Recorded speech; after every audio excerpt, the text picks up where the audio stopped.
mission capabilities in FD&F, we're always trying to put our best, most modern capability forward. So I think what I see and what I would continue to find as I go through this tour is that we've got the best equipment and apparently after today, the best people on the planet operating in FD&F. To continue to improve the trust levels between sailors and the United States Navy, to include all the folks that work on the N1 team, our detailers, our community managers, our policy executors.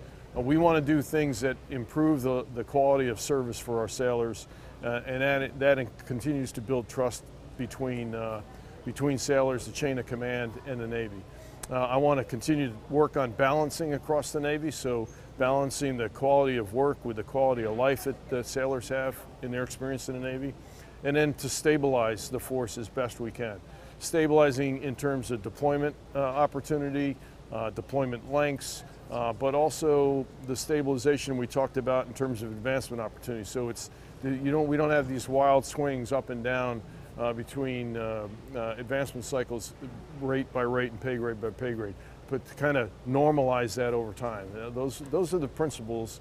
And then the last thing I'd say about trust is we continue to work really, really hard on dignity and respect between sailors, our shipmates. So when we talk about sexual harassment, you talk about suicide behavior, you talk about sexual assault, all of those things where it breaks down the core fundamental trust levels between sailors on any crew. We want to keep working on that. So we've asked a lot of questions here, and we've got a lot of great input from sailors about their feelings about our ability to continue to build trust among our sailors.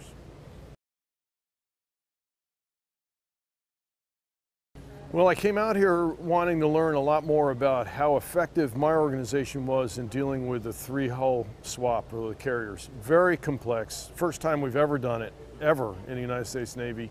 And we hopefully only have to do this about once every 25 years. So I want to make sure we learn the lessons from people who had to live through it.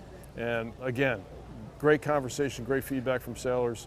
I want to take that back with me and make sure our organization is addressing the problem areas. Every all-hands call we have and every ship visit, squadron visit we go to, one of the most frustrating things for sailors is their perceived lack of transparency on the part of the detailing side of the business. So things like the piloting of a LinkedIn-style approach to CMSID, officer detailing, is a way to make it more transparent, to give more information to sailors that the detailers also have access to, so that they can have a better, richer conversation about career opportunities. And so that's what this little pilot is about. And we're learning a lot of great things about how effective that can be, where we would run into problems with it, and then how we can make it better. So it's just another way of making our business in personnel more transparent.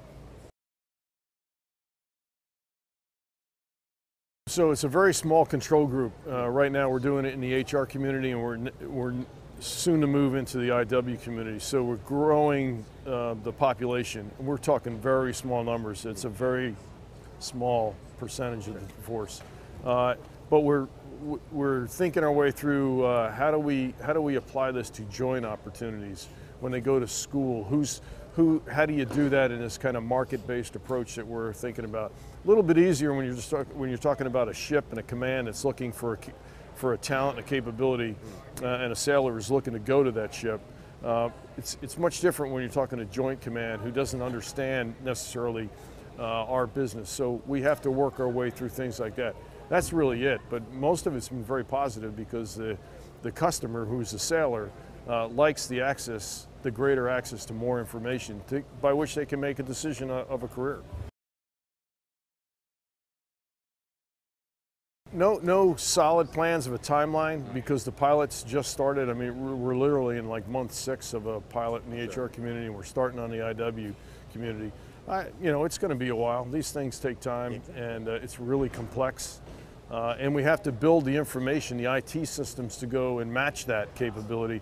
Otherwise, we're riding on a very old IT backbone, which probably won't support expanding this much bigger than we already have. So it's informing our IT requirements as well. You just continue to be incredibly impressed when you come out here forward to see how happy and satisfied sailors seem to be operating in Japan. There's no question that the Japanese people embrace the United States Navy here, and you see it talking to local Japanese leaders that I have had an opportunity, and I'll continue to have an opportunity to talk to those leaders. And sailors are not afraid at all to tell you just how friendly our Japanese hosts are here in Yokosuka, at Sugi, and other places around Japan.